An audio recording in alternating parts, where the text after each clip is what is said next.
Comment réduire la rétention d'eau après un gros écart? Bienvenue dans cette nouvelle vidéo, c'est Kevin de Forme Athlétique. Si ce n'est toujours pas fait, je vous invite à cliquer ici pour vous abonner à ma chaîne. Je publie 3 vidéos par semaine pour vous aider à perdre le gras autour du ventre tout en restant un bon vivant. Alors, ça vous est peut-être déjà arrivé de faire sûrement un repas de famille chez grand-mère ou avec des amis, ou manger même une pizza le week-end pour vous détendre et pour profiter.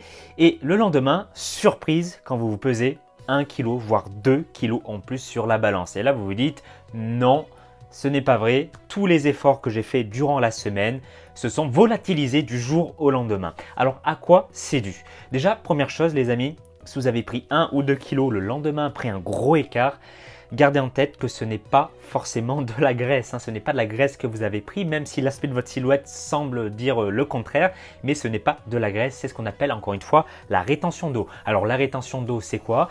C'est de l'eau qui s'accumule au niveau de vos tissus, au niveau de vos tissus sous-cutanés, et qui fait, on va dire, gonfler.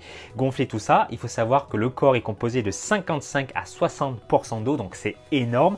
Donc en fait, si vous faites de la rétention d'eau, c'est que votre corps, tout simplement, est trop chargé en eau. Vous êtes gonflé en quelque sorte. Alors, pas de panique, je vais vous donner dans cette vidéo 4 conseils, vraiment 4 stratégies que j'applique quotidiennement, que mes bons vivants, que mes élèves appliquent quotidiennement après un écart, et ce qui permet de limiter cette rétention d'eau. Donc c'est extrêmement puissant, les amis. Donc le premier conseil que je peux vous donner, très simple déjà, c'est de limiter la consommation de sel durant le repas, là où vous faites un gros écart, ou si ce n'est pas le cas, le lendemain.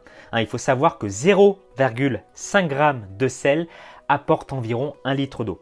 Vraiment, ça c'est prouvé scientifiquement. Donc plus vous allez consommer de sel, plus vous allez manger salé, et plus cela va être propice vraiment à la rétention d'eau, et plus vous aurez cet aspect vraiment gonflé. Ensuite, le lendemain, je vous conseille, après un gros écart, de manger sain, bien évidemment, ça reste logique les amis, et naturel, des produits naturels sans additifs. Encore une fois, pas de produits industriels qui contiennent également du sucre caché, également trop de sel. Prenez également, faites des repas riches en protéines et riches en légumes. Ça, c'est très important. Couplez les deux durant une journée.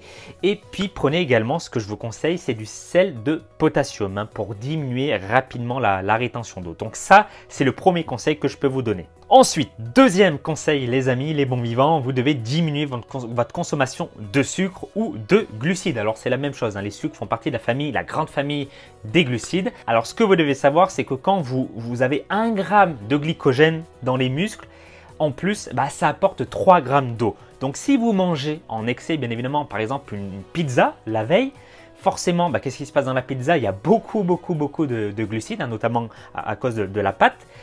Ça va ramener énormément d'eau, et c'est pour ça qu'après une pizza, par exemple, le samedi soir, avec les amis, avec un coca, même parfois ça peut arriver, vous avez cette sensation de soif après, même après une raclette, encore pire. Pourquoi? Parce que vous mangez beaucoup de glucides en un minimum de temps, et surtout, encore une fois, c'est beaucoup trop salé. Et le mix des deux, ça fait le combo, c'est une explosion. Et du coup, le lendemain, voilà, 2 kilos en plus sur la balance. Et quand on a un objectif aussi ambitieux que le vôtre, forcément que ça démotive. Donc, les amis, gardez en tête, si vous faites un écart comme ça, ce n'est pas de la graisse. Et ça peut se repérer très facilement en appliquant encore une fois les 2 stratégies que je viens de vous donner. Ensuite, troisième stratégie, troisième conseil que je vous donne, c'est de boire de l'eau. Alors là, tu vas me dire, ok Kevin, c'est très bien, mais si je veux perdre de l'eau, je dois boire de l'eau, c'est pas très logique. Alors effectivement, ça semble un petit peu bizarre au premier abord, mais il faut savoir que quand il y a une pénurie d'eau, déshydratation au sein de votre corps, votre corps va essayer de retenir l'eau un maximum. Voilà, c'est comme pour les régimes, si vous mettez votre corps en mode famine, qu'est-ce qui va se passer quand vous allez manger un peu plus en grosse quantité? Le corps va tout de suite stocker. Là, c'est exactement la même chose. Donc, prenez l'habitude le lendemain de boire beaucoup d'eau. Alors, buvez pas non plus 10 litres, voilà, faut pas exagérer, mais 2-3 litres, vraiment, voilà, buvez régulièrement, et vous irez, je le sais, assez souvent aux toilettes, mais c'est le jeu, les amis, ça permet d'éliminer un petit peu tout ça.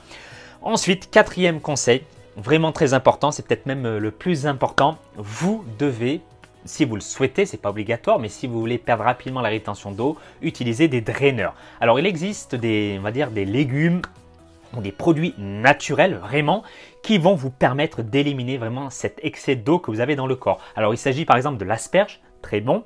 Le radis noir également. L'artichaut, hein, vous avez sûrement vu un petit peu de partout, en pharmacie par exemple, draineur à base de radis noir ou artichaut. Ça peut être pas mal. Alors, privilégiez les choses, les produits naturels et bio, encore une fois, faites attention qu'il n'y ait pas trop d'additifs, mais dans tous les cas, ce sont des draineurs naturels. Donc, vous pouvez le transformer en une boisson, vous mettez de l'eau à l'intérieur et vous buvez ça plusieurs fois dans la journée et ça va vous aider à éliminer les kilos que vous avez pris, mais l'excès vraiment d'eau. Hein. Vraiment, vous allez le lendemain vous repeser et sans surprise, vous allez voir 500, 600, 700 grammes, 1 kg, voire 2 kg suivant votre métabolisme et votre morphologie. Et voilà, comme ça, vous pouvez reprendre votre objectif. Imaginons si vous avez fait votre écart le samedi, et bien lundi, vous serez tout propre, voilà, pour reprendre tranquillement, intelligemment, voilà, votre objectif. Voilà, tout simplement. Encore une fois, ne paniquez pas. Hein, comme vous voyez ça, ne paniquez pas. Et si vous faites partie des personnes qui ont souvent des problèmes de rétention d'eau, même en mangeant très sainement, là c'est que vous avez un autre problème les amis. Donc là il faut s'orienter vers un médecin et il vous en dira un peu plus que moi.